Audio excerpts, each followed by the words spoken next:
Ici Radio Courtoisie, la radio libre du pays réel et de la francophonie. Vous écoutez le libre journal de la jeunesse dirigé par Pascal Lassalle. Émission préenregistrée le 6 octobre 2018. Elle est diffusée pour la première fois samedi 13 octobre 2018 de midi à 13h30 et réalisée par Sandrine. N'oubliez pas que Radio Courtoisie est une radio culturelle associative. Afin de sauvegarder une indépendance absolue, Radio Courtoisie refuse toute ressource publicitaire. Radio Courtoisie ne vit que grâce à ses auditeurs. Aidez-nous à demeurer libres. Rendez-vous sur soutenir.radiocourtoisie.fr et accédez à l'ensemble de nos archives à partir de 5 € par an. Vous pouvez également envoyer votre chèque à Radio Courtoisie, 61 boulevard Murat, 75 016, Paris. Exceptionnellement, vous ne pourrez pas intervenir au cours de cette émission car elle a été préenregistrée, mais vos lettres seront les bienvenues. Notez bien notre adresse, Radio Courtoisie, 61 boulevard Murat, 75 016, Paris.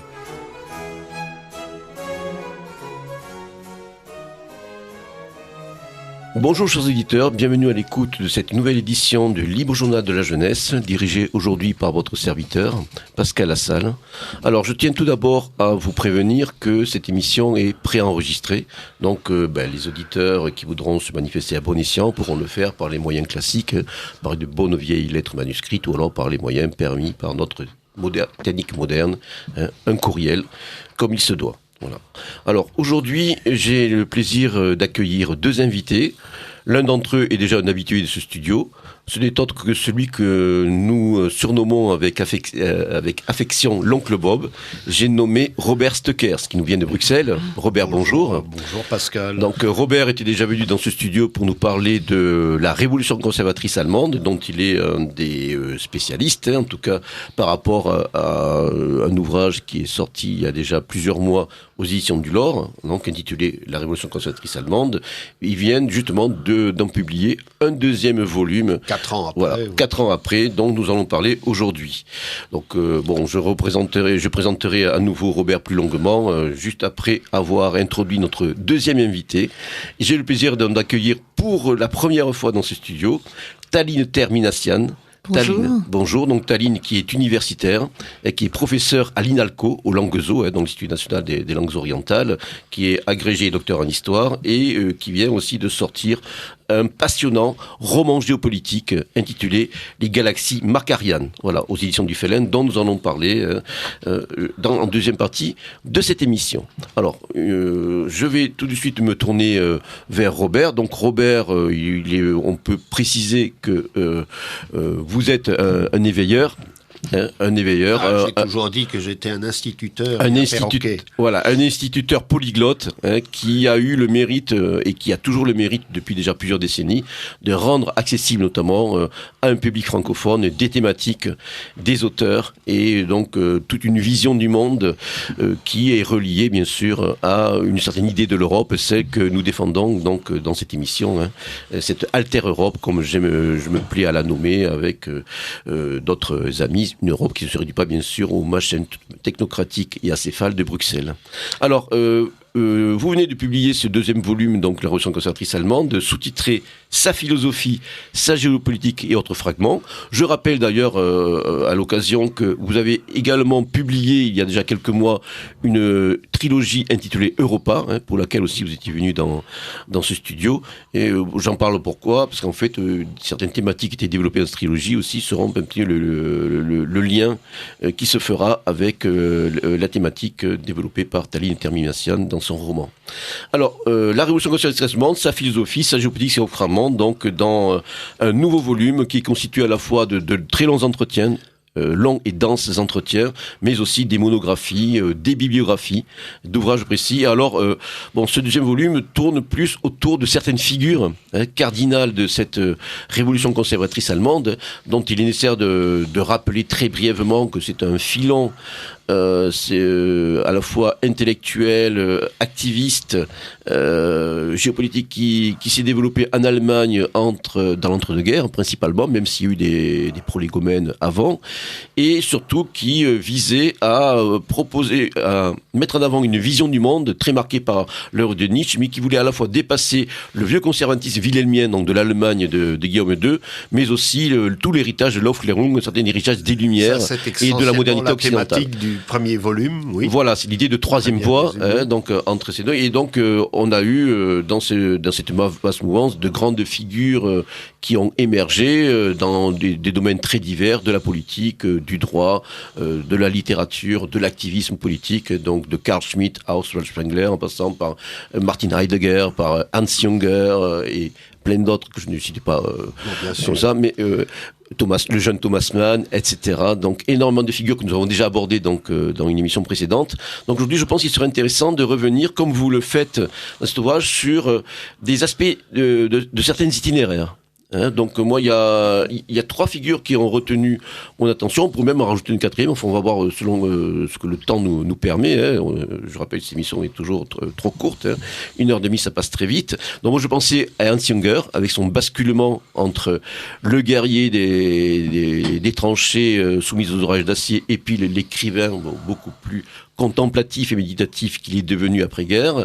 Je pensais donc un certain éclairage, mais bon, on va essayer de le faire le plus d'actif possible sur l'œuvre de Martin Heidegger et son inscription dans ce courant. Et le troisième, c'est quelqu'un qui est très mal connu de l'espace francophone et qui mérite de l'être davantage, c'est une des figures de l'anthropologie philosophique, Arnold Gehlen. Oui, je ne sais pas ce que vous en pensez. Voilà, qui est oublié et qui mérite largement d'être redécouvert. Je ne sais pas ce que vous en pensez, Robert. Je pense qu'on pourrait essayer je vais pour la facilité, pour les lecteurs potentiels, je vais résumer brièvement quelles étaient les intentions en fait qui ont présidé à la fabrication de ce deuxième volume. Premièrement, il commence par 3 longs entretiens, comme vous l'avez dit, qui cherchent à préciser pourquoi un gamin de 16-17 ans va se retrouver lecteur de cette série d'auteurs. Je le fais parce que Mahler, lui-même, créateur du concept, Armin Mahler, créateur du concept, a fait pareil. À la fin de sa vie, il a donné toute une série de livres, interviews, expliquant son cheminement de jeune lycéen bâlois, suisse, passant par le service militaire en Suisse, dans un bataillon disciplinaire, parce qu'il avait tenté de passer en Allemagne, ce qui était interdit par la législation helvétique. Et donc j'ai voulu aussi préciser quel était l'itinéraire du gamin que je fus à l'époque. Parce que il y a peut-être des lycéens qui se posent les mêmes questions, forcément, puisqu'il s'agit de questions fondamentales, anthropologiques, philosophiques, que se posera l'humanité demain encore. Donc ça, c'est une première chose. Alors vous dites, il y a Ernst Junger. Là, je suis dans le sillage, évidemment, du livre de Dominique Wenner, où Dominique Wenner se pose aussi des questions sur l'œuvre et sur l'impact que cela peut avoir sur sa propre personnalité, sur la formation de sa propre personnalité au fil des années. Mais ici, pour Ernst Junger, ce qui est important, il y a son itinéraire de soldat qui va, Wenner dit dans son livre, qui va déposer son épée, qui va accrocher son épée au porte-manteau d'un couvent. Ça arrivait au Moyen-Âge, que le guerrier terminait sa carrière au couvent. Ici, on pense irrésistiblement aux 2 personnages sur les falaises des marbres. C'est voilà, ça, c'est quand Wenner aborde justement les falaises de marbre dans son ouvrage qu'il parle de ça. Moi, personnellement, c'était le père du patron de mon père, c'est ce qu'il a fait. Il est passé de général à trappiste à Maretsu. Donc, c'était inscrit un petit peu dans la saga familiale. Et il y a ici aussi surtout le Junger politique qui est abordé pour la première fois en français, d'après les mémoires de Ernst Otto Schüdekopf, qui fut un petit militant obscur, très jeune à l'époque, et qui a fait un ouvrage qui explique qu'après 1918, toute l'Europe se veut révolutionnaire, avec la Russie. Donc, aussi bien les Allemands que les Chinois, il va y avoir une triangulaire. Et cette volonté d'alliance triangulaire entre une Allemagne qui reste qui va basculer vers une certaine forme de socialisme, mais qui va garder des idées nationales, qui va garder des idées que je qualifierais de vernaculaires, d'ancrées dans l'histoire du Saint-Empire romain, de la nation germanique, etc. Une Russie qui va être quelque part communiste et futuriste dans l'esprit de cette époque, et une Chine qui est en train de se reconstruire autour du Kuomintang, oui. mais dans une ambiance de guerre civile atroce entre factions, entre généraux, entre warlords, comme on dit en anglais. Seigneur de la guerre, oui. Dans les seigneurs de la guerre chinois, et on va voir émerger, à cause du communisme, une sorte de bipolarité germano-chinoise. Et ça, pour la première fois, c'est expliqué, parce que le général von Seeckt, qui va créer la Reichswehr après 1918. Voilà, la petite armée de 100 000 hommes. La petite armée de 100 000 hommes, mais où les officiers sont obligés d'être des universitaires de haut vol. En fait, c'est une armée de cadres. Voilà. C'est une armée. Il y a le précédent des iranologues comme Niedermayer qui vont traverser le désert du Dashkilut en Perse, qui vont tenter de révolutionner l'Afghanistan au profit des Allemands. Il y a donc cette volonté de faire des officiers non pas simplement des militaires, mais aussi des gens bien ancrés dans les piliers de la société civile, en droit, en économie, une véritable élite, quoi. Une élite de la nation, linguistique, quoi. Une élite de la nation. Et puis von Seeckt va devenir le formateur de l'armée du Kuomintang. Ça, c'est un aspect qui est oublié. C'est un aspect dont le très long article, qui était une conférence dont je me rappellerai toute ma vie, puisque je l'ai fait en faisant un infarctus. Donc j'ai fait cette conférence très longue, en étant à moitié mort derrière le micro. Donc, les défis de l'oncle Bob. Donc c'est ce qui a fait dire à un de nos amis, mais t'as failli faire comme Molière, crever sur scène. Bon, ça c'était... on va attendre un petit peu quand même. Hein. Oui, épargnez-moi au cours de cette émission, s'il vous plaît. Oui, alors, et puis, alors, il y a évidemment un volet géopolitique qui brosse pour la première fois, peut-être dans un ouvrage de notre mouvance, l'essentiel de la pensée de Karl Haushofer, qui développe une géopolitique, mais qui est en parallèle justement à cette bipolarité germano-chinoise dans laquelle Jünger est partie prenante dans les revues nationales révolutionnaires. Il écrit dans le cadre de cette volonté de réformer la géopolitique mondiale contre l'Empire britannique, en fait. Puisque c'est ça la cible principale, à la fois des Russes, des Chinois dans une moindre mesure, mais aussi de tous les révolutionnaires indiens qui vont participer via un personnage dont on n'a jamais parlé dans nos milieux, qui était Friedrich Hilscher. Oh, non, on a parlé, il y a eu un article de la Nouvelle École. Oui, il y a eu un article, mais c'est le seul article qui a existé. Il m'a échappé, excusez-moi. Donc il y a Hilscher, mais il y a un personnage qui intéresse aussi les Français, c'est Gerhard von Thevenaar. Ah, ça je le connais pas. Mais oui, mais c'est lui qui avait pris contact avec les Bretons. Donc, qui a contacté Célestin l'Aîné et qui a contacté Ollier Mordrel. D'accord. Cependant, von Thevenaar, qui va développer une activité extraordinaire au cours de ces années, la fin des années 20, parce qu'il est très jeune, et les années 30, que va-t-il faire sous l'impulsion de Hilscher ? Il va créer une société d'études celtiques. Il va voyager énormément, et ce qui est paradoxal, c'est que sa thèse de doctorat est faite sous la houlette d'un ami de Carl Schmitt, Forstorff, et elle portera sur l'Union soviétique et la nature fédéraliste de l'Union soviétique, qui dit qu'il pourrait servir de modèle à une sorte d'Eurasie germano-russo-chinoise, en respectant évidemment ce qui est très cher aux Allemands et à la révolution conservatrice, c'est la nature vernaculaire et naturelle des peuples. Donc ça, c'est pour la première fois on évoque von Thevenaar, mais von Thevenaar n'est pas connu. Pourquoi ? Parce qu'il est mort très jeune, il avait une malformation cardiaque, et il est mort à 31 ans en 1943, en ne laissant absolument aucune postérité, ni même une grande œuvre, mis à part cette thèse de doctorat.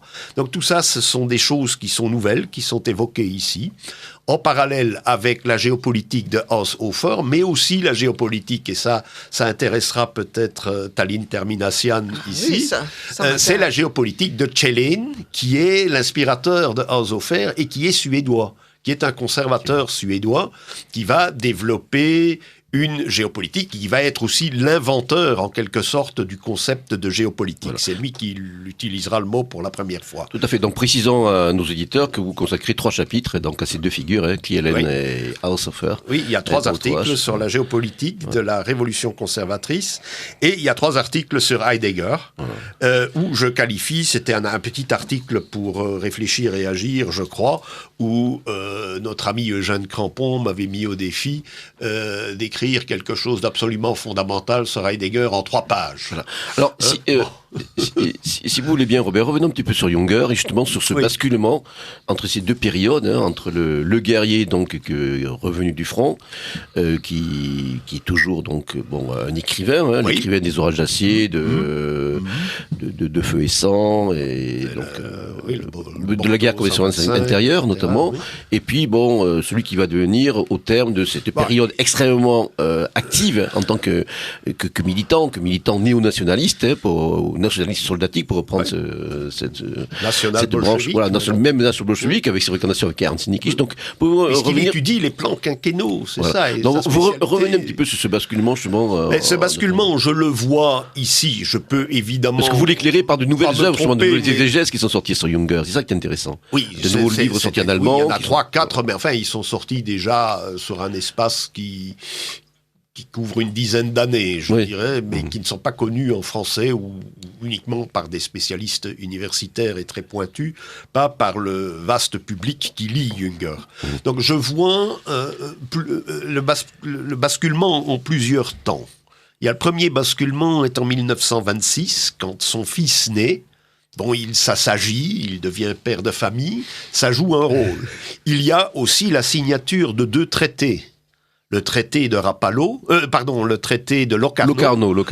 Qui apaise le front de l'Ouest auquel l'Allemagne faisait face, en quelque sorte, après l'occupation de la Ruhr, etc. Il y a un apaisement face à l'Ouest, et il est suivi du traité de Berlin qui récapitule les clauses du traité de Rapallo de 1922, mais pas seulement cela.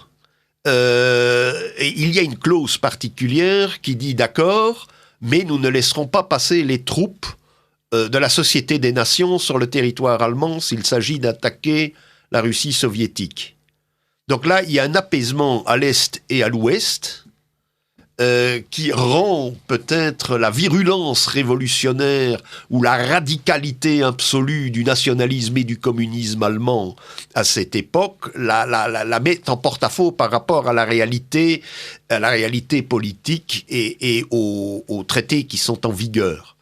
Alors, malgré tout, entre 1926 et 1932, Junger va développer effectivement une idéologie nationale bolchevique, et il va préparer la mobilisation totale et le travailleur, que j'analyse ici suite à de nouveaux exégètes allemands, qui est effectivement un projet quelque peu futuriste, sans être progressiste. Ce qui va donner le travailleur, mais immédiatement après le travailleur, qui paraît en 1932, nous avons la prise de pouvoir par les nationaux socialistes, que Junger conteste au nom d'un certain élitisme, certes, au nom de l'armée qui, à ses yeux, aux yeux de von Seeckt, aux yeux de von Niedermayer, on trouvera des traces de tout cela dans leurs propres écrits, dans leurs lettres, dans leurs pamphlets.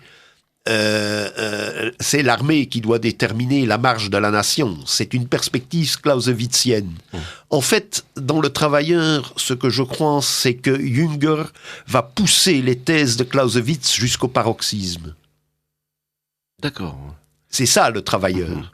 C'est quelqu'un qui est totalement mobilisé et mobilisable pour la technicité dont la force armée a besoin pour solidifier, consolider la nation, même si ce n'est pas pour faire la guerre, si c'est pour préparer c'est pour avoir la paix. C'est d'ailleurs à l'époque où les les Allemands s'entraînent en secret. Donc en Union soviétique, voilà, oui. où on est déjà en expérimentant les premières tactiques de blitzkrieg de la guerre éclair. Voilà. Avec par exemple, et ça c'est très très peu connu, avec qui va entraîner les troupes allemandes en Union soviétique. Il y a un certain jeune officier qui s'appelle Paulus. Qui sera battu par ses propres élèves à Stalingrad. Voilà. Donc ça, c'est c'est un aspect qui n'est pas encore abordé ici, mais j'ai une documentation, ce sera pour le 3e volume. Ah, voilà, c'est une bonne nouvelle. Et voilà. Alors ça, c'est le basculement. Et puis, un peu sur l'influence de son frère à partir de 1900. Frédéric Georg, qui lui développe non pas une politique futuriste de l'accélération de la modernité jusqu'au paroxysme, mais une politique de la décélération. Et Jünger va aborder ce processus où il va passer du futurisme du travailleur à une forme de voyage, d'antimodernité par respect de la nature, etc., comme son frère. Il va aborder cela par les voyages. Et c'est pour ça que je conseille vivement, ce n'est pas dans le livre, c'est aussi pour une étude ultérieure, dont un article paraîtra d'ailleurs dans la revue Livre Arbitre, pour le prochain numéro de Livre Arbitre. J'aborde la question de la technique et puis de la... Oui, je crois que ce sera un numéro consacré à Jünger en grande partie. Oui, donc j'ai abordé cet aspect-là, donc qu'il va passer d'une hyper-technicité futuriste à un recul par rapport à tout cela, qui va se concrétiser par les voyages d'abord, les voyages dans les îles méditerranéennes. Il y a un magnifique article qui n'est pas que j'ai envie de traduire, mais j'espère qu'on me laissera le temps, d'un journaliste italien qui s'appelle Andrea Scarabelli, qui a son propre site, avec tous les articles qu'il écrit pour le quotidien Il Giornale. Ce sont donc des articles qui ont pignon sur rue. Il y a un article qui s'intitule Terra Sarda, donc la terre de Sardaigne, parce que Jünger était fasciné par la Sardaigne. Je l'ai reproduit tel quel en italien sur le site Eurosynergie, euroeffort.com, très récemment, cette semaine-ci. C'est un article magnifique.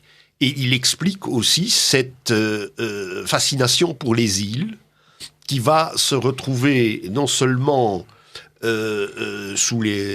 va se retrouver dans son œuvre quand il sera fasciné par la Méditerranée dans les années 30, mais aussi dans Voyage Atlantique, qui est paru en français, mais je ne sais plus chez quel éditeur. Je crois la petite Vermillon. Oui, la Vermillon, voilà, c'est ça. Vermillon, ouais. Et chez Vermillon, vous avez ça, c'est un livre que je conseille absolument. C'est Voyage Atlantique, et notamment le voyage en Islande et le voyage au Brésil. Voilà. Qui n'est pas d'ailleurs, il y aura aussi cet essai assez ésotérique, assez mystérieux, qui s'appelle Visite à Godenholm. Là aussi. Ouais. Une île plus nordique, mais on est dans cette thématique. C'est ce que Scarabelli appelle la Manille insulaire, l'Insulomania, dit-il en italien. Et oui, il y a un deuxième article justement sur cela sur le site de Scarabelli. Voilà, et on est aussi dans cette période où il y a les rédactions de ces deux versions de Abenteuerliches Herz, donc le cœur aventureux. Oui, ça il y a. Mais le cœur aventureux, j'en parle aussi il paraît juste avant Die Totale Mobilmachung, c'est-à-dire la mobilisation totale. Ouais. Et avant le travailleur. Et dans le cœur aventureux, je montre évidemment cette évolution aussi dans ce deuxième volume. Alors, petite remarque rapide, oui, vous avez cité Friedrich Georg Jünger, donc le frère. Donc, ça, c'était dans le premier volume. Voilà, donc qui a aussi partagé l'engouement pour justement ce néo-nationalisme incandescent de la première moitié des années 20 avec son frère. Dans les articles de son frère, la veine est plus organique. Bien sûr. Non, ce que je voulais dire simplement, signaler à nos auditeurs, c'est que vient d'être traduit en français, et va sortir aux éditions Alia, La perfection de la technique. Ah bon? À laquelle, d'ailleurs, vous avez consacré une petite opuscule, je me souviens bien. Aux éditions j'avais publié ça pour les presses universitaires de France. Oui, mais il y avait aussi un petit opuscule qui est sorti chez Sergi, voilà. C'est le même, voilà. Donc, le même texte. Dans La perfection de la technique, c'est une œuvre majeure de Friedrich Jünger, sera bientôt disponible, donc. Oui, mais il faut se rendre compte que ce travail a été achevé en 1939, que la guerre a postposé son édition. Oui, plusieurs tirages ont été détruits, notamment dans les bombardements. Plusieurs tirages ont été détruits et on a un tirage finalement après-guerre qui est un peu hétéroclite, qui n'est pas tout à fait dans le bon ordre, qui n'est pas recomposé comme il le fallait, mais c'est la seule version dont on dispose. Il n'est jamais revenu là-dessus, sauf, évidemment, dans sa revue qu'il publiera après l'épisode Antaios de Frédéric Georg Jünger. Et je reviens sur la genèse d'Antaios. Ouais, cette revue, donc voilà. Oui, donc, qui est due à Mircea Eliade, sur une longue période qui a été interrompue par la guerre. Il rencontre, c'est Carl Schmitt qui, en 1942, lui donne la revue de Mircea Eliade, Zalmoxis. C'est intéressant, ça. Et alors, pendant son séjour dans le Caucase, où il y a ces notes caucasiennes, sur le front russe, il note, il dit, ça c'est une revue, c'est la revue de l'avenir.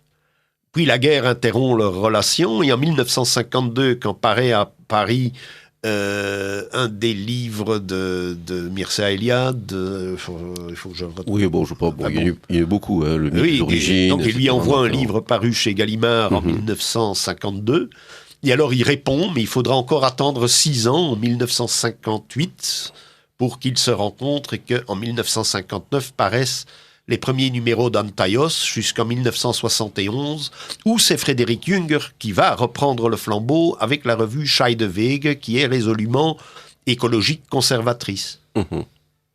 Voilà, donc revue Antaios, à laquelle collaboreront des plumes prestigieuses comme Julius Evola, il collaborera.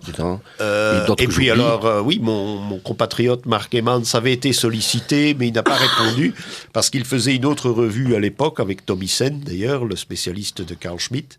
Il faisait une autre revue qui s'appelait Fantasmagie, et qui était consacrée à un art qui était certes figuratif, mais qui allait au-delà du réel. Il restait dans sa veine surréaliste, mais il l'atténuait sans les provocations. Donc il y avait notamment en Europe de l'Ouest, ils ont été les premiers à introduire la peinture naïve yougoslave, notamment. Voilà.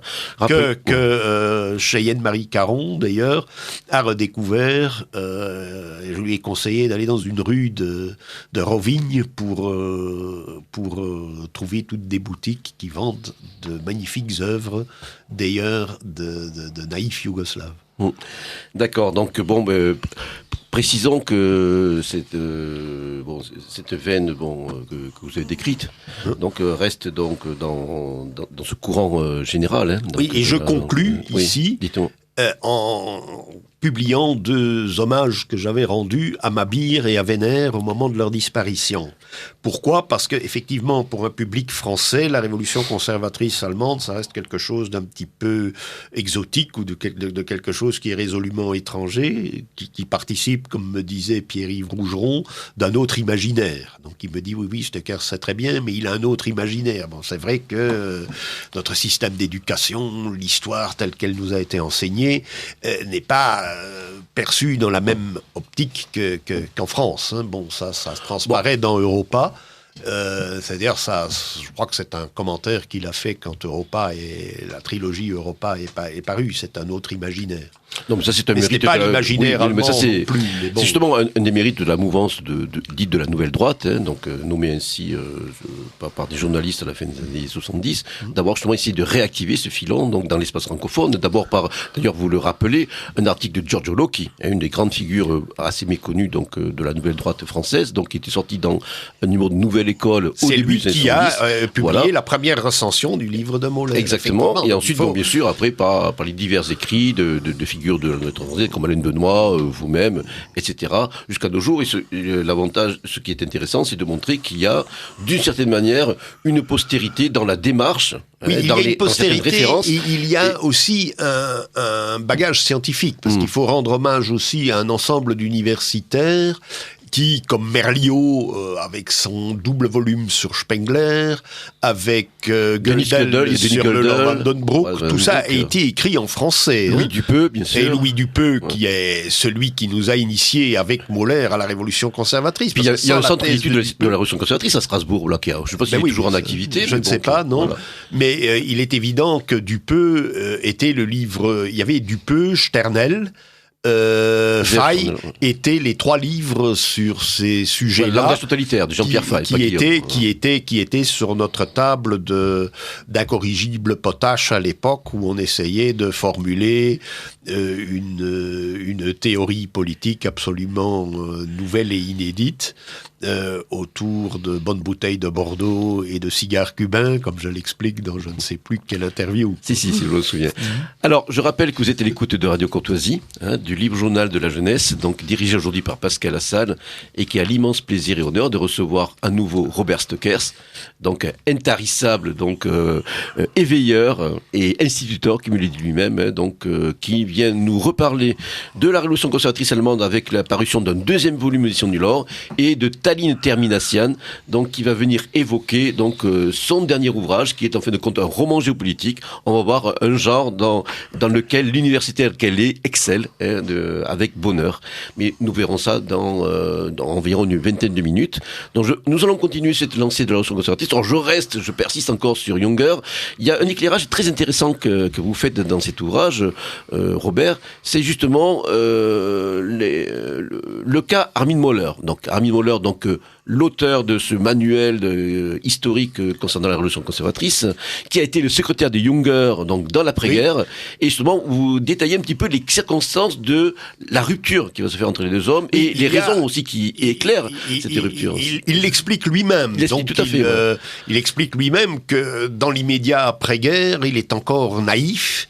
C'est une sorte de demi-solde, il n'a pas fait la guerre, mais il estime que la situation est catastrophique pour l'Europe et pour la civilisation européenne.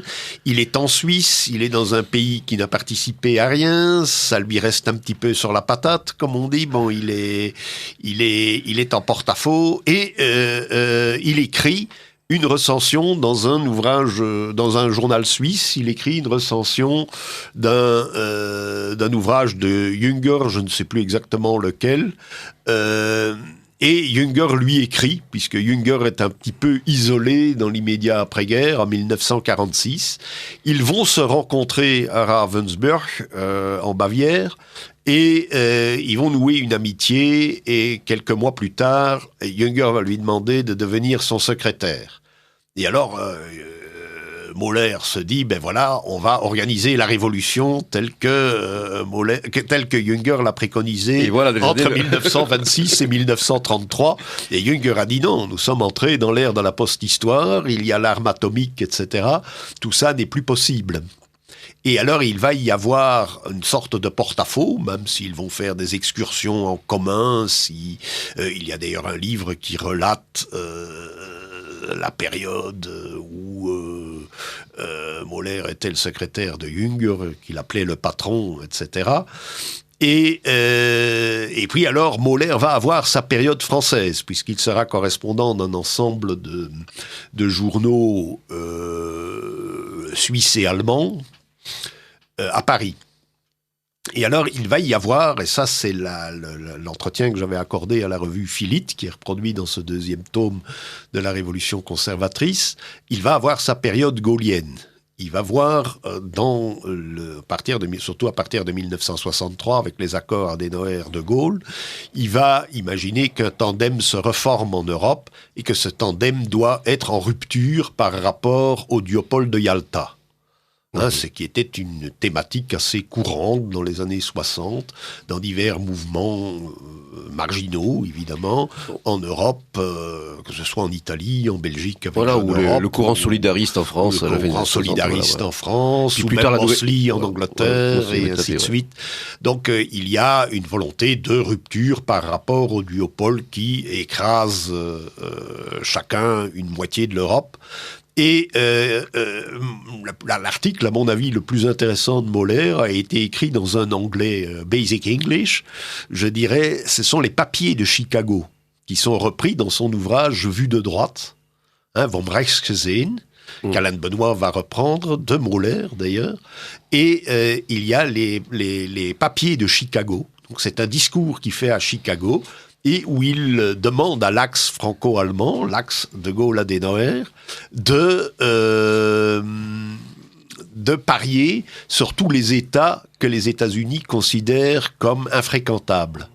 Et là, il va jouer la carte chinoise, de nouveau.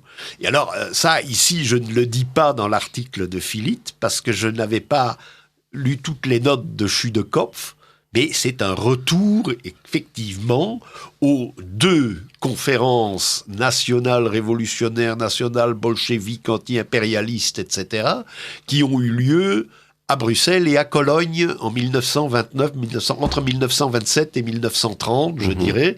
Il y a eu plusieurs colloques où les gens se sont rassemblés pour discuter d'une politique mondiale révolutionnaire. Et oui, il y a eu finalement, parce que le Comintern, précisément avec Willy Münzenberg, qui était l'animateur principal et qu'on retrouve surtout dans l'œuvre de Arthur Koestler, puisque c'est lui qui va machiner qui va ourdir toutes les campagnes de presse téléguidées en ultime instance par le Comintern. Donc Willy Münzenberg va saboter les Chinois sur ordre de Staline. Parce que qu'est-ce qui s'est passé? Et ça intéresse la littérature française au premier point.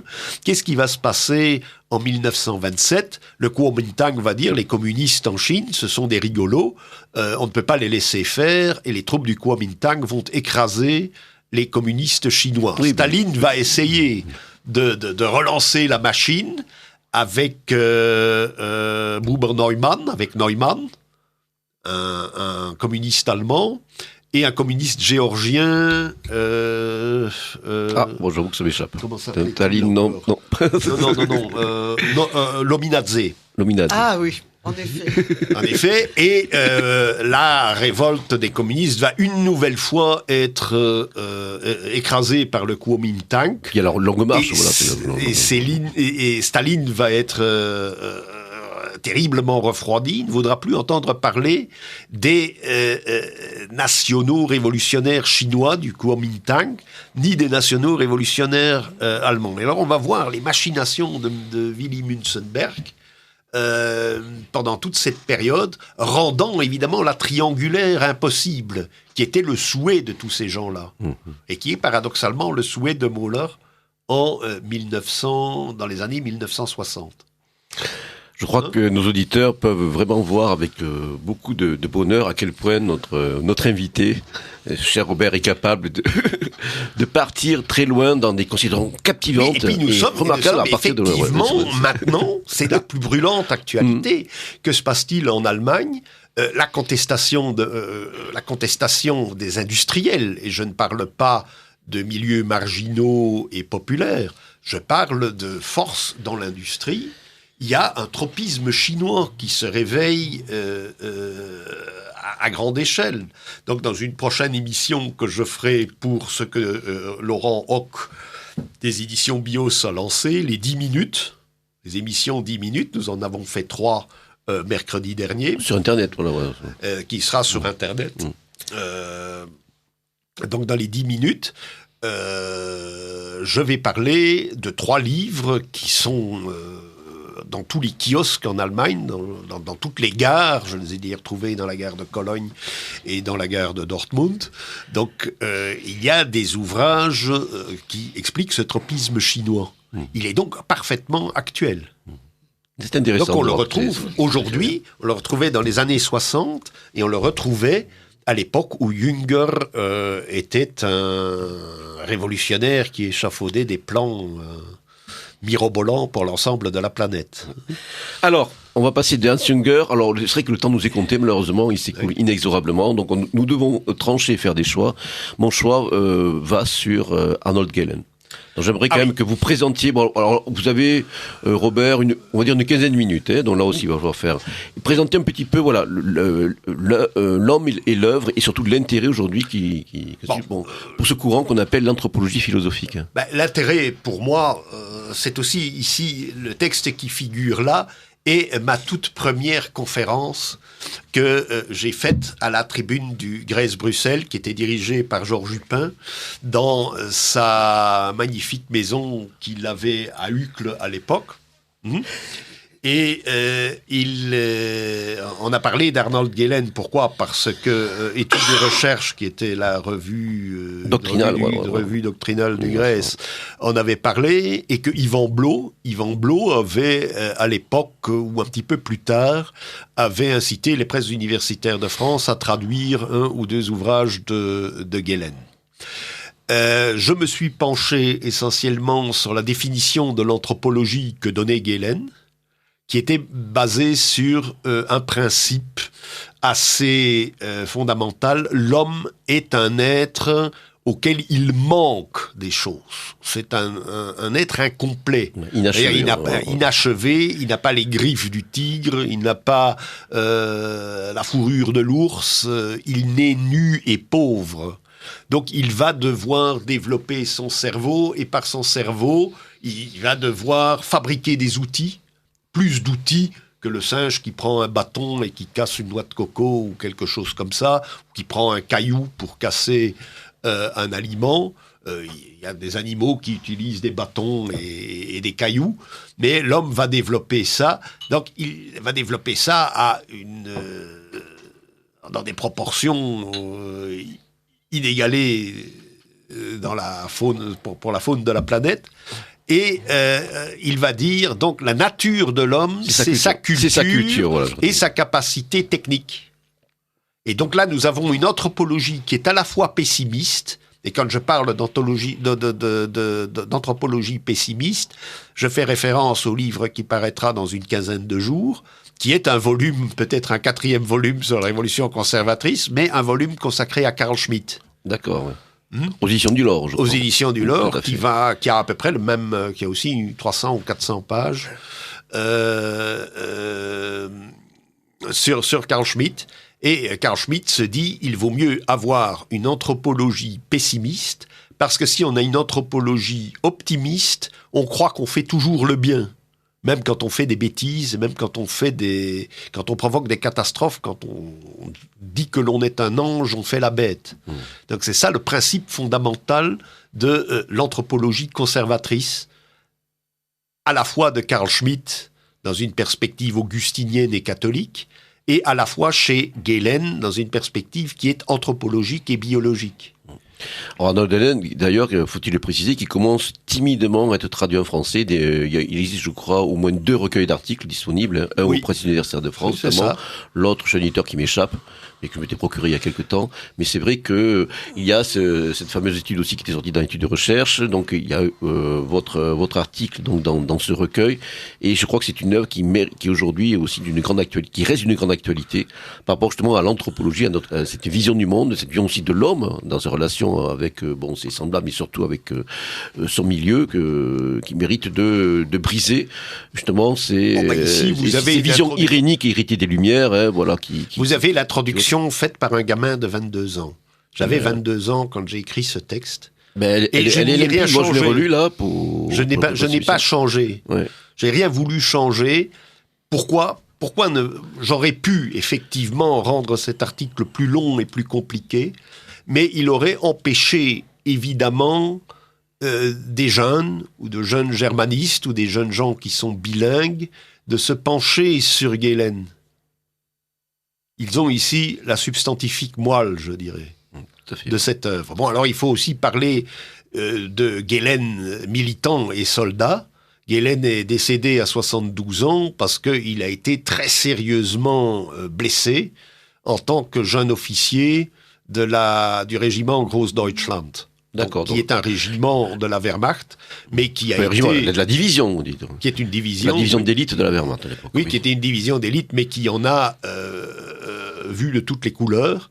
Et j'avais un professeur d'allemand, d'ailleurs, qui était belge, mais qui s'est retrouvé là-dedans et qui nous a expliqué comment ça s'est terminé en Roumanie et comment il avait fait 4 ans de camp de concentration à Odessa, heureusement, parce qu'on a dit, toi, francophone, toi, devenir professeur de français dans l'armée rouge.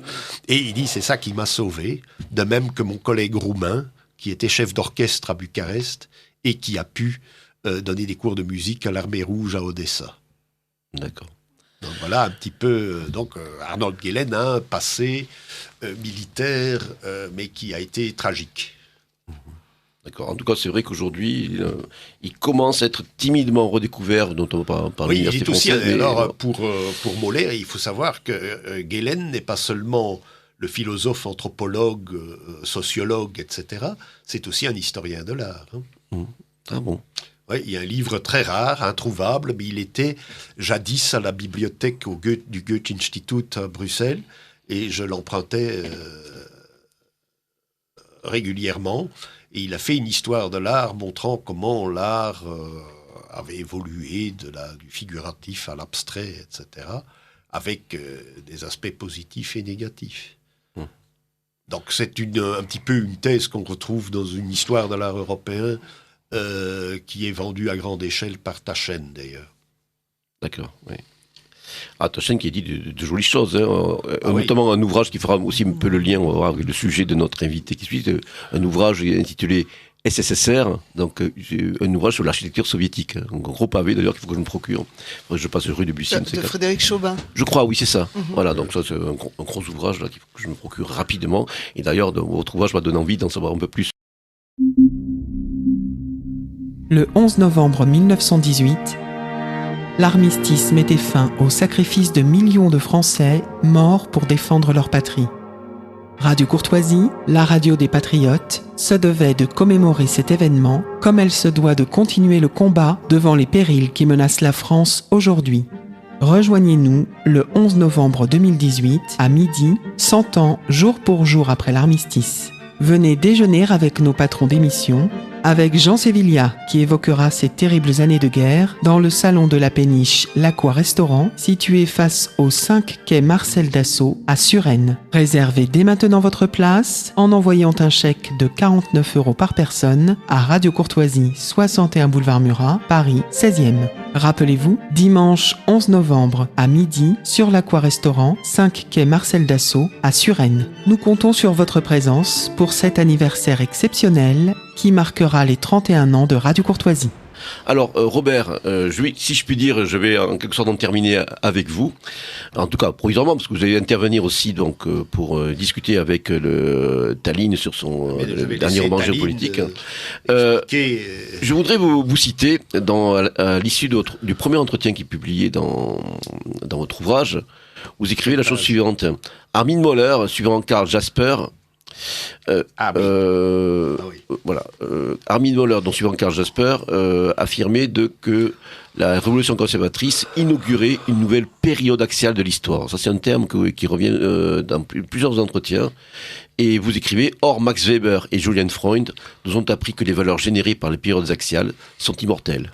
Elles peuvent connaître des périodes de dormition, disait aussi Vénère, mais inévitablement, irrémédiablement, elles reviendront à l'avant-scène, en dépit aux grandes dames des forces du non-être, qui ont cherché à les étouffer. Oui. Moi, je crois que c'est une des phrases qu'on doit retenir de votre ouvrage.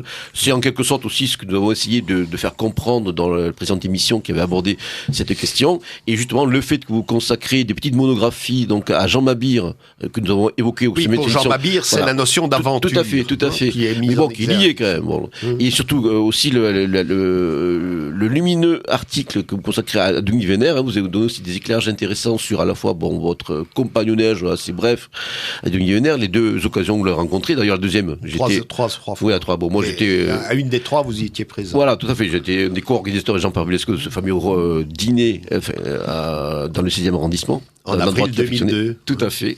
À l'époque de la nouvelle revue d'histoire qui venait d'être lancée. Donc, je crois que c'est une des choses qu'il faut retenir, c'est que, voilà, cette révolution française, ce n'est pas quelque chose qui est figé dans l'histoire, ce n'est pas quelque chose qui doit relever uniquement de la recherche académique, mais qui est un élan, qui est aussi donc un filon, qui trace des pistes qui sont toujours fécondes, qui doivent être bien sûr réactualisées, qui doivent presque se métamorphoser, si je reprends cette expression que Guillaume Fay a popularisée, donc avec ce concept d'archéofuturisme, donc voilà, où la tradition doit inspirer des formes nouvelles et des élans nouveaux. Donc je recommande à nos lecteurs et à nos auditeurs donc de se plonger dans ce tome 2 de la Révolution conservatrice allemande, où on verra énormément de pistes fécondes sont ouvertes grâce à votre curiosité insatiable et justement à votre capacité à mettre... C'est aussi la volonté d'un sale gamin d'emmerder les établis. Hein. Exactement. Nous sommes des sales gamins, destinés à emmerder donc les conformistes, les pensées sclérosées. L'expression est de Jure Vujic. Nous sommes les garnements de l'histoire. Notre ami croate que nous saluons, si par aventure il vient d'être à l'écoute de cette émission. Et qui a écrit toute une série d'ouvrages chez l'Harmattan, d'ailleurs. Oui, mais là il va... Non, mais là c'est quelqu'un qui... Plus en attendant les barbares, qui est un très bon petit ouvrage. Exactement, édition contre-culture. Donc la Révolution conservatrice allemande, sa philosophie, sa géopolitique et autres fragments, aux éditions du Lore, une très belle édition d'ailleurs, il faut aussi souligner le côté soigné du livre en tant que tel, donc couverture, papier, et surtout papier glacé, donc une ouvrage qui a un poids conséquent. Alors, comme transition avec notre deuxième invité, à qui nous allons quand même enfin donner la parole, je voudrais rappeler que dans le premier tome de votre trilogie Europa, nous en avions parlé à l'époque, donc vous mettez l'accent sur un filon peu connu de la sphère indo-européenne, à savoir la branche iranienne et l'héritage à la fois civilisationnel et spirituel qui est le sien et qui a marqué de manière pas toujours visible une part de notre histoire, notre culture. Notamment, vous citez les œuvres d'Henri Corbin, de Paul Dubreuil, et montrer que par exemple l'influence de la pensée du filon spirituel avestique plus tard, donc avec ses postérités mazdéennes et zoroastriennes, dans notamment la jeunesse de la chevalerie occidentale, qui n'a pas uniquement des origines germaniques. D'ailleurs, vous incitez aussi sur cette geste iranienne qui a été en quelque sorte une des colonnes vertébrales de votre racisme. La cavalerie romaine est sarmate, et il y a des garnisons sarmates en Gaule, mais surtout en Rhénanie, à Cologne, où il y a les Sicambres. Et il y aura une fusion. Donc on peut émettre l'hypothèse que les Mérovingiens sont... Voilà, ou même les Ostrogoths qui ont séjourné longtemps en Ukraine et en Crimée, qui ont appris des Sarmates, voilà. Avec les Alains, c'est les Alains, donc les Ossètes, qui vont effectivement jusqu'en Espagne avec les ordres de chevalerie. Alors, je parle de ça parce qu'en fait, ce qu'il est convenu d'appeler le zoroastrisme n'est pas étranger, donc, au dernier ouvrage de Tallinn Termination, donc universitaire, mais aussi une romancière qui ne s'est pas ignorée longtemps, en fin de compte, avec notre grand bonheur. Donc, qui s'est découverte, en fait. Il s'est découverte, tout à fait, et que nous découvrons, et que j'ai vraiment... j'incite nos auditeurs à découvrir à leur tour. Donc, pour son dernier ouvrage, Les Galaxies Markarian. J'avoue que pour moi, c'était... Markarian. N'harmonisez pas trop la prononciation, parce que le lecteur français risque de me perdre. D'accord, tout à fait. Donc, Markarian. C'est tout à fait juste, c'est Tallinn Termination, mais pour les Français, on va mettre Termination et les Galaxies Markarian pour ne pas égarer le lecteur. D'accord, comme vous voulez, cher Tallinn. Dans les Galaxies Markarian, c'est bon. Donc, titre énigmatique, je n'avais pas de notion particulière, j'ai jamais eu de notion particulière d'astrophysique et j'ai découvert que c'était, donc voilà. Le titre est énigmatique, oui, enfin c'est un hommage en fait que je rends à un lieu que j'aime particulièrement et qui a été le point de départ de ce roman. Ce lieu, c'est un observatoire d'astrophysique qui se trouve à Pulagan, aujourd'hui en Arménie, mais qui a été édifié après la Seconde Guerre mondiale par un célèbre astrophysicien soviétique, Victor Rampalsoumian, pour le coup, Victor Rampalsoumian, pardon, et qui donc a établi sur les contreforts de la montagne Aragats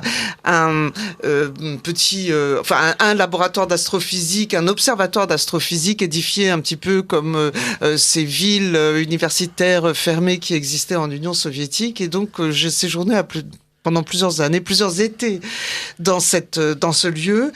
Et ce lieu qui est particulièrement magique, magnifique, enfin qui m'a beaucoup inspiré. Et c'est donc le point de départ du roman. Vous donnez envie en tout cas de nous y rendre. C'est une manière en fait de rendre hommage à ce lieu, puisque Markarian était en fait un astrophysicien de Pulagan.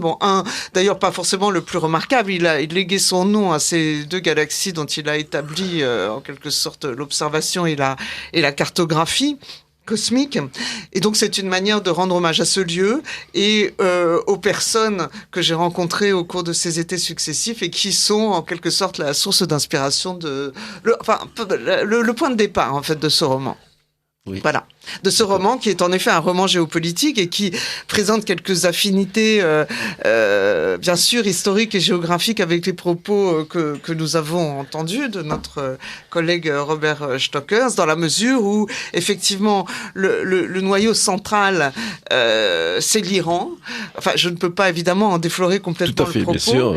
Et effectivement, des histoires d'espionnage. Alors, les espions allemands étaient très présents dans l'Iran de l'entre-deux-guerres, et ça fait écho comme ça toute une espèce d'affinité effectivement perso-germanique, on ne fût qu'à travers l'œuvre de Nietzsche, ainsi par les Zarathustra, mais aussi la présence du zoroastrisme, donc religion qui a précédé en quelque sorte les trois grands monothéismes et qui en tout cas serait à la source des grands monothéismes. Et bien cette religion est très présente dans la culture germanique à partir, je dirais, de la fin du XVIIIe siècle. Enfin, les exemples les plus connus, c'est bien sûr Mozart, la flûte enchantée, les allusions à...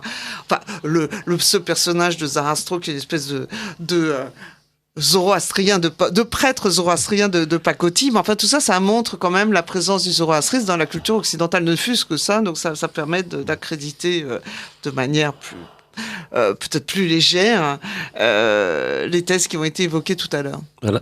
Vous faisiez allusion aux espions allemands qui jouent aussi un rôle au Moyen-Orient. Je ne peux m'empêcher de citer un ouvrage aussi que je recommande à nos auditeurs de quelqu'un qui fut mon invité il y a déjà quelques années, Jean-Jacques Langendorf, que vous connaissez, Un été au Kurdistan, qui évoque aussi nation allemande. Langendorf a été le tout premier en français à écrire un long article sur Niedermayer, mais qu'il a perdu dans la revue Exil de Dominique Deroux. Tout à fait. Dominique Deroux que nous avons évoqué aussi il n'y a pas si longtemps.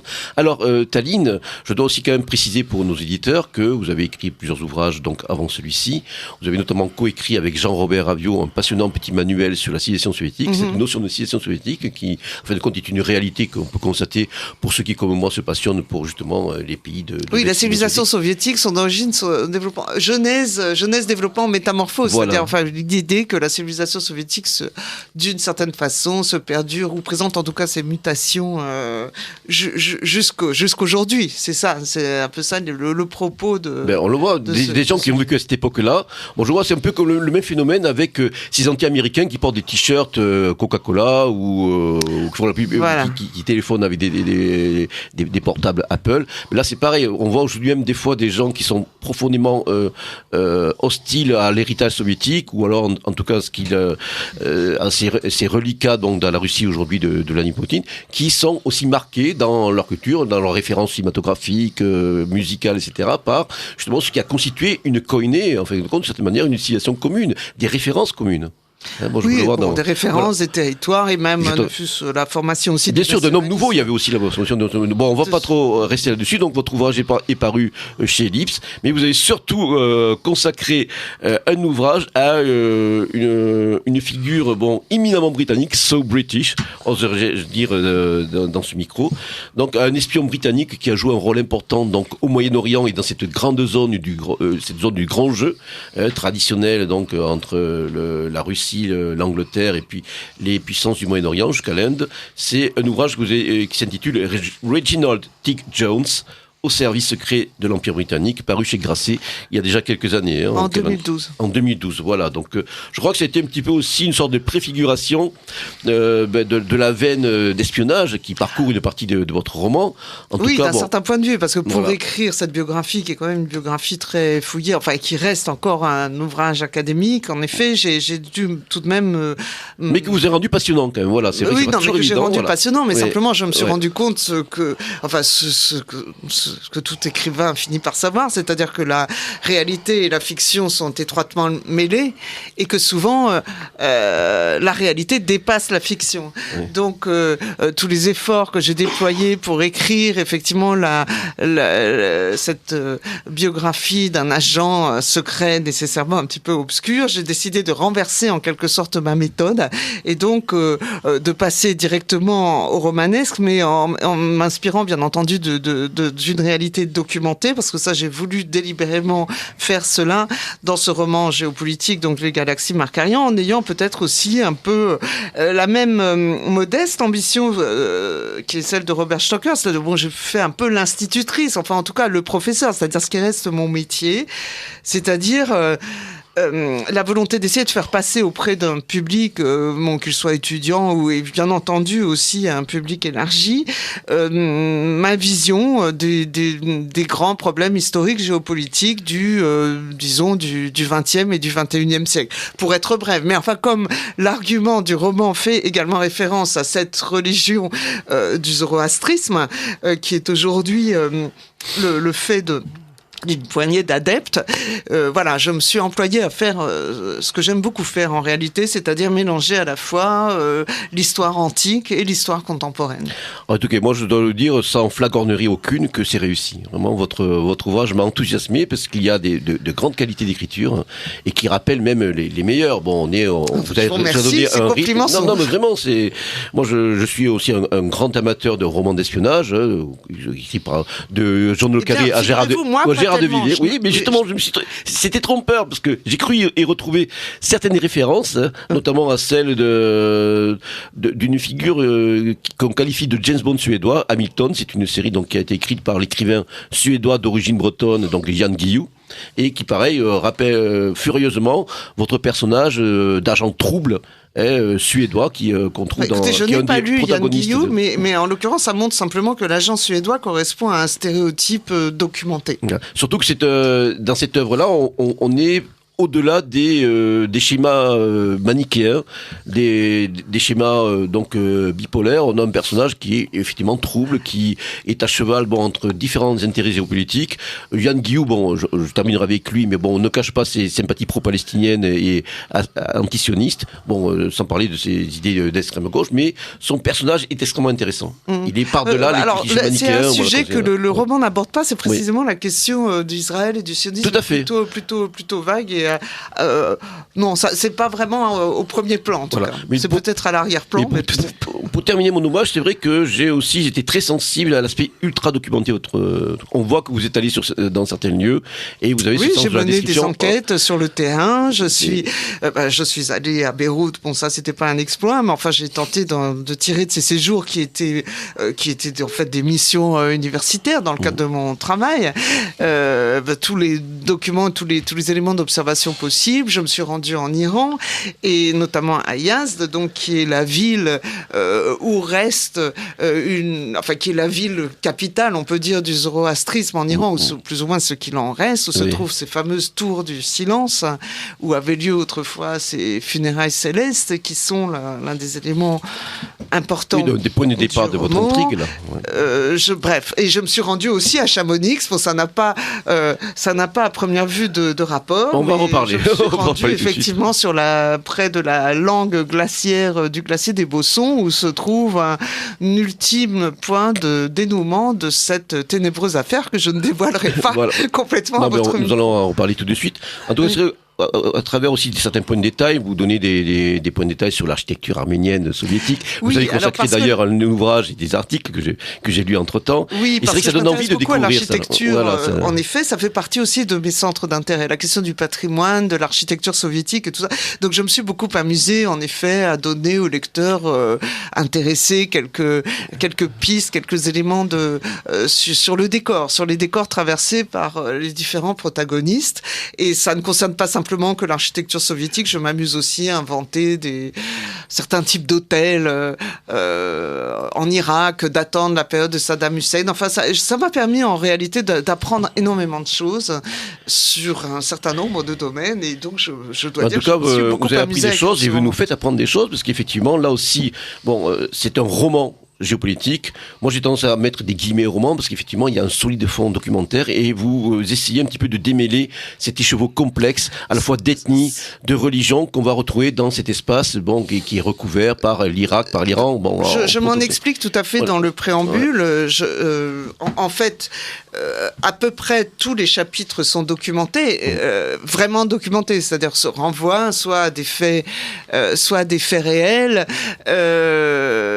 etc. etc. Donc ce qui est romanesque, c'est bien sûr, c'est précisément ce que font les historiens, c'est-à-dire les liens de cause à effet, les liens de causalité entre les différents éléments qui sont notamment normalement des hypothèses ou des suppositions fondées chez un historien académique, ici sont avancées comme des éléments d'explication.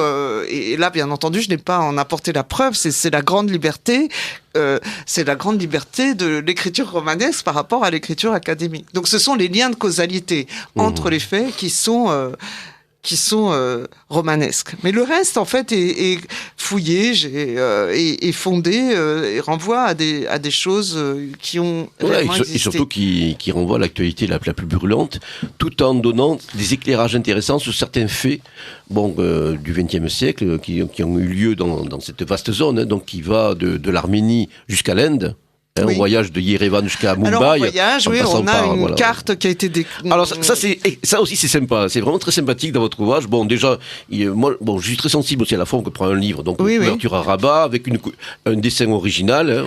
Un dessin original de Nicolas Wilde, qui est un bédéiste bien connu, qui a écrit une trilogie sur l'Afghanistan, sur son expérience de travailleur humanitaire en Afghanistan, qui s'appelle Kaboul Disco, mais qui, surtout, a aussi écrit un album sur le zoroastrisme. Alors et c'est évidemment une autre proposition sur le zoroastrisme, parce que dans son album qui s'appelle Ainsi se tue Zarathustra, une vision un peu humoristique sur une communauté en voie d'extinction. Et moi, à l'inverse, dans mon roman, je prends cette communauté en voie d'extinction et je décide de manière un petit peu arbitraire qu'elle est au centre d'une espèce de gigantesque intrigue. Mais c'était pas totalement dénué de fondement, justement. Pas totalement dénué de fondement dans le fait, par un certain nombre de faits, effectivement, parce qu'on est obligé de faire un crochet par l'Inde. En effet, les zoroastriens, au moment de l'islamisation de l'Iran, pour certains d'entre eux ont pris la fuite en Inde, ça a donné la fameuse communauté Parsi. Et en effet, cette communauté Parsi, cette toute petite minorité Parsi a fourni à l'époque contemporaine les éléments des élites économiques, scientifiques de l'Inde contemporaine. Je prends juste l'exemple de la grande entreprise Tata, par exemple, qui est une espèce de multigroupe qui intervient dans tous les domaines de l'économie indienne. Et puis aussi, dans les grandes avancées scientifiques et militaires de l'Inde contemporaine, puisque en effet l'Inde avait un physicien atomiste qui s'appelait Homi Bhabha. Homi Bhabha était un Parsi, et c'est lui que les Indiens jusqu'à aujourd'hui célèbrent comme étant le père de la bombe atomique indienne. Donc lorsque j'ai découvert ça, j'ai trouvé que ça collait évidemment parfaitement avec mon idée de roman géopolitique, et donc j'ai poursuivi l'histoire de Homi Bhabha, qui se finit par une tragédie au sommet du Mont Blanc en 1966, lorsque son avion s'écrase au sommet du Mont Blanc, et donc je suis allée mener aussi un certain nombre d'enquêtes en compagnie de mon amie Françoise Ray, qui a beaucoup travaillé sur cette question, sur le crash au Mont Blanc, où nous avons retrouvé donc un certain nombre de documents miraculeusement conservés dans la glace, et qui là encore m'ont permis de fignoler d'ultimes dénouements dans ce roman, puisque ces documents montrent les relations spécifiques que les Indiens entretenaient avec un certain nombre de puissances, et notamment la Suède, ce qui m'arrangeait bien, puisque moi j'avais inventé justement ce personnage de Frédéric Holm, un agent non pas double mais un petit peu trouble suédois, un agent qui s'échappe effectivement du jeu bipolaire de la guerre froide actuelle. D'accord. Enfin bipolaire, non, enfin justement qui voulait échapper, en tout cas dans mon esprit, au type de l'agent de la guerre froide, et qui dans le contexte de la guerre froide actuelle est forcément quelqu'un de beaucoup plus trouble et de plus complexe que cela. Voilà, donc à l'origine, qu'est-ce qu'il y a vraiment... il y a tous ces faits que vous avez terminé à découvrir de par vos pérégrinations universitaires ou personnelles. Mais quel était le déclic qui vous a justement encouragé à vous lancer dans l'écriture de ce roman? Le déclic, c'est d'abord le fait d'arriver à un âge où je n'ai plus tellement de choses à attendre de la carrière universitaire. Ça, c'est la première chose. C'est-à-dire que donc, j'estime que je n'ai plus de preuves à donner. Enfin, et en plus, voilà. J'avais vraiment très envie de me libérer à la fois du carcan universitaire qui vous condamne à écrire des ouvrages qui sont lus par un public très étroit. Et d'autre part, c'était aussi de me servir du roman pour me libérer en quelque sorte ma parole, pour me défouler. Ça, je pense que je peux le dire à l'antenne de cette radio. Je trouve que la lecture médiatique des événements internationaux d'aujourd'hui est plus que biaisée et agaçante. Et donc, il y a donc un moment où vous avez envie de vous libérer et donc de tester un autre type d'écriture pour voir si le message passe ou pas. En tout cas, bon, et donc voilà, donc la bouteille à la mer est lancée. Elle est lancée depuis le 6 septembre, depuis que les éditions du Félin ont édité le roman, et nous verrons bien ce que ça donnera. En tout cas, bon, là, ce que vous allez vous faire passer est clairement perceptible pour un public, un public honnête, pour un public. Oui, parce qu'on suppose quand même que le roman s'adresse à un public plus large que des études. Même si ça demande quand même un minimum de connaissances, géopolitiques, historiques sur. Ça demande des connaissances géopolitiques, mais enfin. Mais vous les rendez accessibles, parce que justement, on peut se familiariser. Donc, je pense. Ça ouvre des portes, justement. Ça ouvre des portes. Ça peut s'adresser. J'ai parlé des étudiants, mais enfin des lycéens, disons un peu intéressés, bien sûr, par l'histoire et la géographie, peuvent très bien se lancer dans ce roman. Je pense que ça fait partie aussi des publics visés par ce livre. Indéniablement. En tout cas, c'est vrai qu'ils vont apprendre beaucoup de choses sur les subtilités du jeu politique kurde, donc au nord de l'Irak, en passant par les diverses communautés ethnico-religieuses qu'on trouve dans cette région du monde, les yézidis parce que notamment. Les yézidis d'Arménie et d'Irak, parce que ces yézidis dont on parle beaucoup aujourd'hui, puisqu'il ne vous a pas échappé que hier la co-gagnante en quelque sorte du prix Nobel de la paix est cette jeune yézidi Nadia Mourad, donc qui a reçu ce prix Nobel de la paix hier. Bon, c'est juste pour dire que les yézidis sont effectivement un point de départ. Alors on les trouve. En quelques mots, oui, précisez quand même pour certains de nos auditeurs que sont les yézidis en quelques mots là. Les yézidis sont une catégorie, sont une minorité à l'intérieur, de la minorité kurde, et on les trouve dans différents pays du Moyen-Orient. Alors on les trouve à l'état de minorité justement en Arménie, donc où ils se trouvent depuis toujours, et autour notamment dans cette montagne de la Ragaz, où précisément je séjournais pour écrire ce roman. Donc ces yézidis sont très présents là, ils vont l'été dans les pâturages avec leurs moutons, ils font le miel, etc. Enfin, ils font des choses comme ça. Donc ces yézidis sont une minorité en Arménie, mais aussi on en trouve d'autres dans d'autres coins du Moyen-Orient, et notamment justement en Irak, dans ce fameux Djebel Sinjar, d'où est originaire, d'après ce que j'ai compris, cette jeune Nadia Mourad, ce Djebel Sinjar qui a été le théâtre il y a quelques années d'un massacre ou d'un génocide absolument atroce, donc mené par les gens de Daesh et de l'État islamique. Et donc c'est dans ce contexte-là que le sort du Djebel Sinjar a été tout à coup connu en Occident. Donc c'est ce que j'imagine le jury du prix Nobel a voulu rappeler hier.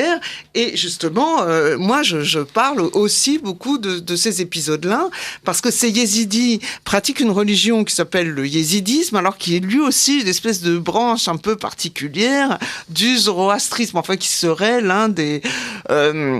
enfin, c'est pas très clair. Enfin, de toute façon, ce sont quand même des religions très, très obscures, mais enfin, le yézidisme serait apparenté à certains aspects du zoroastrisme, bien qu'il ait justement au Djebel Sinjar ses propres sanctuaires, ses propres lieux de pèlerinage et son propre rituel. Bon, il rend hommage à certains dieux qui prend la forme d'un oiseau paon, dans le pan, et c'est cet oiseau pan qui est l'objet d'une vénération particulière.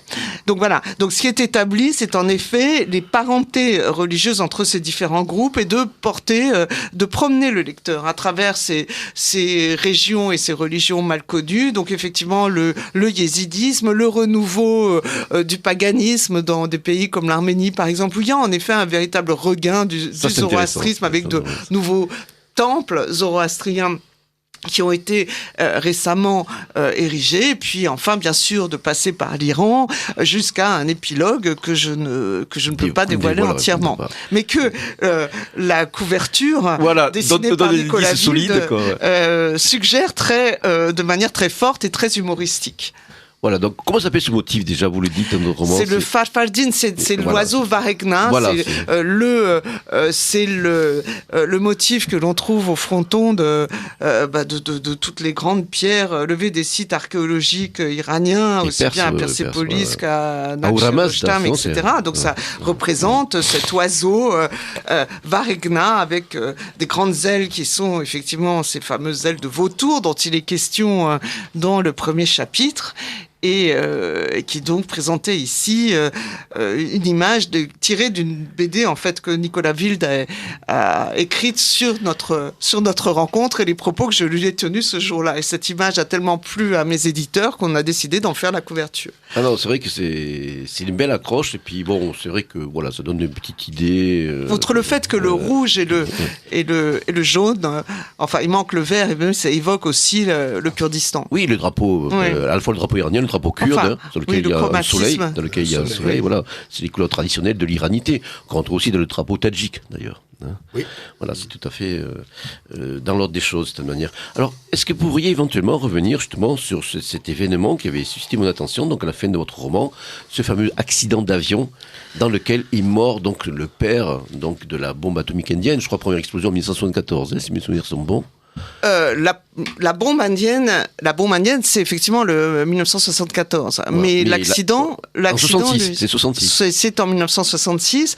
Donc oui, j'ai fini par me servir de cette histoire parce qu'elle forme. Parce que vous êtes allé sur place, quand même, vous le dites, vous êtes allé à Chamonix. Oui, je sais pas, ça c'était quand même pas tellement un exploit de se rendre à Chamonix. Certes, mais quand même, on peut se dire tiens, Chamonix. La démarche Chamonix, était exactement la même. Donc je suis rentré en contact avec Françoise Ray, qui elle a vraiment écrit 2 ouvrages très très fouillés, qui est une journaliste qui a écrit donc 2 ouvrages très fouillés sur cette affaire de crash, dont nous n'avons évidemment pas forcément les tenants et les aboutissants, mais qui est une enquête extrêmement troublante en effet, puisque ce Boeing donc de Air India s'est effectivement crashé au sommet du Mont Blanc en janvier 1966, avec à son bord donc celui qu'on appellera le père de la bombe atomique indienne, et donc dans un moment de tension particulière entre l'Inde et le Pakistan. C'est la guerre. Il y avait la guerre en 65, je voilà, crois, exactement.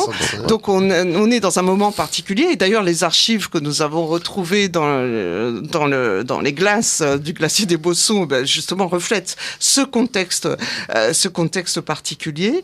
Et puis d'autre part, à un moment où l'Inde se rapproche de l'Union soviétique. Hier, nous avons entendu parler sur les médias des récents contrats signés entre la Russie et l'Inde aujourd'hui. Eh bien, cette situation existait déjà donc dans les années 60. Donc, on peut très bien supposer, évidemment, quand on écrit un roman d'espionnage, on peut très bien supposer, au moins au titre de cas d'école, que, disons, un certain nombre de puissances, et en particulier une puissance, avait quelque intérêt à nuire aux relations soviéto-indiennes, surtout si l'Inde était au bord de se procurer il y avait un risque de prolifération nucléaire à la clé. Suprême. Et là, cet accident, effectivement, arrive donc dans ce contexte-là. Donc on ne sait évidemment pas si c'est moi, dans la réalité, je ne sais toujours pas trancher ni apporter la preuve qu'il s'agit d'un accident ou d'un complot, mais en tout cas, le fait est que la chronologie et le calendrier de cette histoire-là a joué un rôle très très important. D'où, des éléments qui ne sont pas que romanesques sur les restes qui ont été trouvés dans le glacier des Bossons, parce que ce glacier des Bossons est victime, comme tous les glaciers alpins, du réchauffement climatique, donc ils fond. Et il se trouve que nous nous trouvons dans un contexte particulier puisque cette fonte fait que l'accident qui a eu lieu, enfin les restes du Boeing et probablement les restes humains et tout ce qu'il y avait avec, notamment des bijoux, des diamants, etc., tout cela est roulé par le glacier jusque dans les moraines qui se situent à mi-hauteur. Et donc, dans la réalité, mais aussi dans la fiction, ici, il est question de la mystérieuse mallette du savant atomiste qui contiendrait des documents extrêmement importants. Et donc, je me sers évidemment de cette histoire-là. Donc, je suis en effet allé à Chamonix à la recherche de cette mallette que nous n'avons pas encore retrouvée, mais je donne quelques éléments pour ceux qui voudront bien s'employer à les décrypter. Tout à fait. Mais écoutez, ce sera en tout cas un bel exercice que nous pouvons suggérer à nos auditeurs, donc de se procurer votre dernier roman, Tallinn, donc qui est à la fois vraiment une superbe intrigue d'espionnage et surtout qui révèle, et illustre, des aspects de la géopolitique du XXe siècle et surtout qui renvoie aussi à des enjeux, à ce grand jeu qui est toujours aussi actuel. Donc je rappelle le titre de votre ouvrage, j'en essaie de bien prononcer. Donc Les Galaxies Macarian, donc aux éditions du Félin, donc très belle édition pour une modique somme, en plus la somme de 20 €. Voilà, il y a quand même plus de 350 pages, donc et superbe illustration. Donc vraiment, voilà, c'est le roman géopolitique, je dirais même pas du mois, voire du trimestre. Je vous remercie. Donc je conseille à nos auditeurs. Alors très rapidement, au pied levé comme d'habitude, mes chroniques culturelles. Alors cette fois-ci, elles seront un petit peu faméliques. 2 ouvrages, parce que le temps surtout m'est compté. Donc premier ouvrage, c'est celui d'un collègue qui est aussi en charge d'un libre journal dans cette même radio. C'est notre ami Rémi Soulier, un compatriote sudiste, lui est du Rouergue, donc qui anime le libre journal de la philosophie, dont lui vient de sortir très récemment, je l'ai reçu en début de semaine, je l'ai déjà lu, donc un ouvrage intitulé Racination, aux éditions Pierre-Guillaume Deroux. Alors il s'agit en fin de compte de méditation inspirée par des chemins de traverse à la fois philosophiques et littéraires des auteurs très divers qui vont de Hölderlin à Carl Schmitt en passant par Barbier de Revilly ou des poètes aussi occitans. Donc méditer sur cette notion d'enracinement plutôt que la notion d'identité. Donc à travers des petits textes souvent très courts et différents chapitres, on est amené à opérer une sorte de quête donc extrêmement philosophique et méditative sur cette notion d'enracinement qui est primordiale aujourd'hui dans ce monde de l'indifférencié et de la confusion générale. Donc c'est vraiment un ouvrage revigorant. C'était vraiment un bon bol d'oxygène donc dans ce contexte qui n'est pas toujours très très exaltant et un petit peu morose. Donc retrouver nos racines, à la fois les racines locales, on voit l'occitan qui parle en lui, mais aussi sur des échelles plus larges, qu'elles soient celles de la nation ou de cette grande Europe que nous voulons à nouveau rebâtir et régénérer. Donc je rappelle le titre de l'ouvrage de Rémi Soulier, et avec un accent aigu, Racination au singulier, donc T-I-O-N à la fin, aux éditions Pierre-Guillaume Deroux pour la somme de 25 €, et ça les mérite largement. Deuxième ouvrage que j'ai reçu aussi cette semaine et que j'ai lu aussi dans la foulée, il est celui d'une habituée aussi de cette radio qui s'appelle Claude Meunier-Berthelot. Alors Claude Meunier-Berthelot a l'habitude un petit peu de tailler des croupières à ce système aujourd'hui qu'on appelle de manière forte et considérée éducation nationale, qui n'éduque plus et qui n'est plus du tout national. Donc elle avait sorti il y a quelque temps un ouvrage intitulé École la haute trahison aux éditions Apopsix. Elle vient de récidiver de manière salutaire avec un ouvrage intitulé Blanquer, ce monstre froid, remède de cheval contre la Blanquermania, préfacé par François Billot de Lochner aux éditions des Trianons. Alors là, il s'agit d'un ouvrage qui remet un peu les pendules à l'heure. C'est vrai que Jean-Michel Blanquer, donc actuel ministre de l'Éducation nationale, a eu tendance peut-être un petit peu à enfumer une partie de l'opinion, notamment une partie d'opinion située à droite, par des déclarations qui reflétaient un certain bon sens, de retour à certains fondamentaux, à la fois dans la transition des connaissances et dans surtout les pédagogies qui sont mises en œuvre aujourd'hui pour le plus grand malheur de nombre de nos élèves depuis des décennies. Dans Claude Meunier-Berthelot, et à travers donc des petits chapitres courts court et incisif, au fond des choses. Elle reprend des déclarations, elle compare d'aujourd'hui aux réalités du terrain. Et bon, il n'est pas les gens aussi qui travaillent dans cette de ce qui fut une auguste institution, se rendent compte aussi au quotidien que en fin de compte, les choses n'ont pas beaucoup changé. Elles peuvent aussi empirer. Donc c'est vraiment un petit ouvrage qui est salutaire, notamment pour ceux qui ont pu être séduits par les annonces, les effets d'annonce de ce nouveau ministre qui se révèle comme ceux qui l'ont précédé, donc un illusionniste, sûrement plus talentueux que les deux qui l'avaient précédé. Je parlerai même pas je ne veux pas trop citer Najat Vallaud-Belkacem, qui fut sûrement la plus catastrophique de toutes avec sa réforme du collège, qui restera malheureusement un anti-modèle du genre. Donc je rappelle les coordonnées, les références de cet ouvrage. Claude Meunier-Berthelot, Thelot, Blanquer, ce monstre froid, donc aux éditions des Trianon, pour la modique somme de 15 €. Voilà, donc ces chroniques me menaient toujours au pas de course comme d'habitude. Donc je voudrais rappeler les ouvrages de nos deux invités du jour. Alors bien sûr, nous sommes toujours attachés à la galanterie qui a fait la grandeur de notre civilisation dans cette radio. Vous savez qu'actuellement c'est battu en brèche. J'ai lu un article encore, je crois, c'était donc maintenant sous l'influence de ce féminisme historique venu d'outre-Atlantique, on remet en cause ce qui ressort d'une civilité raffinée qui a été générée par plusieurs siècles de civilisation française, la galerie. Donc je donne d'abord la parole à Tanit Termination, que je remercie vraiment de nous avoir fait l'honneur et le plaisir. Je vous remercie pour cette invitation, merci. Et dont je recite d'ailleurs les deux ouvrages, le dernier en date, Les Galaxies Macarian, aux éditions du Félin. Et ensuite, un ouvrage aussi qu'on retrouve à la fois neuf et puis aussi sur le marché de l'occasion. Reginald Tig Jones, Tig, T-E-A-G-U-E, Jones, au service secret de l'Empire britannique. Aux éditions Grasset, voilà. Là aussi, c'est remarquable. C'est à la fois un livre d'histoire, mais qui est écrit de manière, d'une manière qui rend la lecture tout à fait agréable et aisée.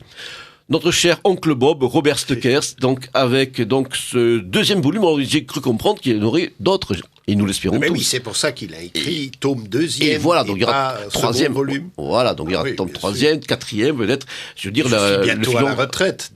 Ah non. Je suis bientôt à la retraite. Sur le plan professionnel. Dans la vie civile. D'accord, quelle chance, moi il me tarde. Ça va démarrer une période d'activité magnifique, quotidienne. C'est une excellente nouvelle, cher Robert. Alors, la révolution conservatrice allemande. Le pilonnage permanent. C'est bien, il faut le feu nourri. Les orages d'acier. Voilà. Dirigé dans la bonne direction. Alors Robert Stuckers, La révolution conservatrice allemande, tome 2e, sa philosophie, sa géopolitique et autres fragments, aux éditions Dulor. Voilà, les auditeurs intéressés peuvent se procurer dans les bonnes librairies parisiennes, notamment la nouvelle librairie qui vient d'ouvrir au 11 rue Médicis, en face du Jardin de Luxembourg, dans le 5e arrondissement. Oui, mais elles ont peut-être reçues, on verra bien. On verra d'ailleurs tout à l'heure d'ailleurs. Et sinon, ils peuvent se procurer sur le site internet de l'éditeur, la diffusion du lore.com, je crois. Sinon ils peuvent vérifier. Voilà, donc c'est un très bel ouvrage. .fr, oui, nous sommes en France, profitons-en. Voilà, donc c'était Pascal Lassalle à la barre, à la direction de ce livre journal de la jeunesse qui vous donne rendez-vous le mois prochain pour de nouvelles pérégrinations métapolitiques et littéraires. Au revoir. Merci.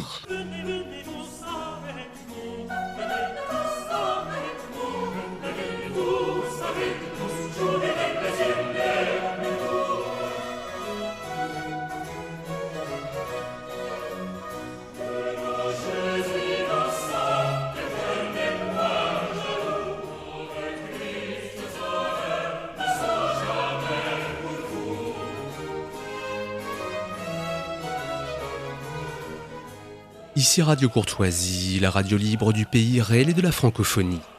Vous venez d'entendre le libre journal de la jeunesse dirigé par Pascal Lassalle. Émission préenregistrée le 6 octobre 2018. Elle est diffusée pour la première fois samedi 13 octobre 2018 de midi à 13h30 et réalisée par Sandrine. N'oubliez pas que Radio Courtoisie est une radio culturelle associative. Afin de sauvegarder une indépendance absolue, Radio Courtoisie refuse toute ressource publicitaire. Radio Courtoisie ne vit que grâce à ses auditeurs. Aidez-nous à demeurer libres. Rendez-vous sur soutenir.radiocourtoisie.fr et accédez à l'ensemble de nos archives à partir de 5 € par an. Vous pouvez également envoyer votre chèque à Radio Courtoisie, 61 boulevard Murat, 75 016, Paris. Si vous le désirez, nous pouvons vous faire parvenir un enregistrement de ce libre journal. Commandez le CD-ROM pour le prix franc de port de 9 € ou 6 € seulement si vous êtes adhérent de notre association. Je vous rappelle notre adresse, Radio Courtoisie, 61 boulevard Murat, 75 016, Paris.